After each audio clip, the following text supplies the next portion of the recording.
People don't really understand it until you actually see it coming at you in a wall of flame.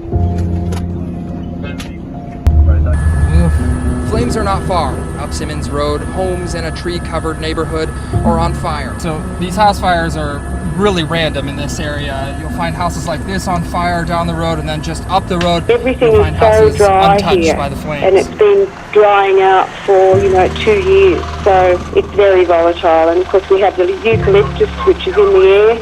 It's volatile too, so it just explodes. It's very, very terrifying. England has the highest level of excess mortality in Europe, and the COVID-19 deaths since March, again for the whole of the UK, we're talking about around 45,000.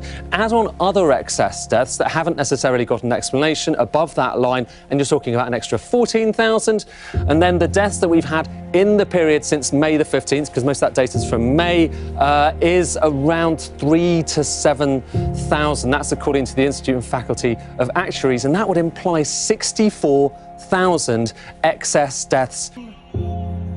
Kung flu, I can name 19 different versions of names.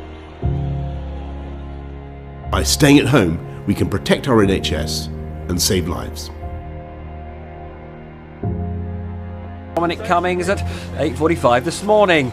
He's determined not to resign for leaving his London home when he and his wife had coronavirus symptoms, but he can't be confident he won't. And I've concluded that in travelling to find the right kind of childcare, at the moment when both he and his wife were about to be incapacitated by coronavirus, and when he had no alternative, I think he followed the instincts of every father and every parent, and I do not mark him down for that.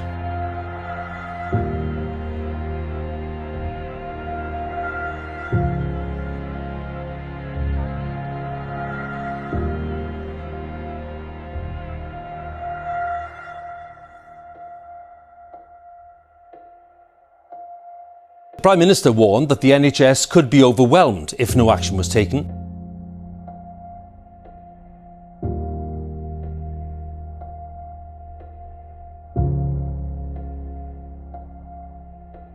Intensive care units were dealing almost exclusively with COVID patients.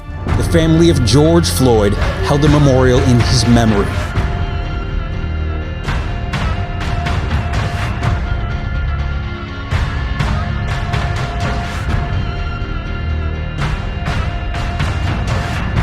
Thousands marched through downtown Montreal yesterday to protest the province's mandatory mask rules.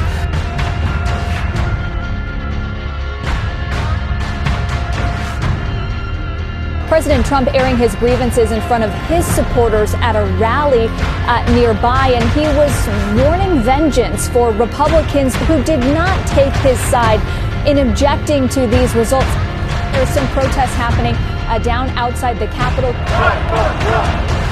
They appear to be Trump supporters who are frustrated with the outcome and are trying to breach some of that those security perimeters around the Capitol. Marching through now. An improvised explosive device has been found at the Capitol. The president's response is to say that he loves those people. It is absolutely counter to the Constitution.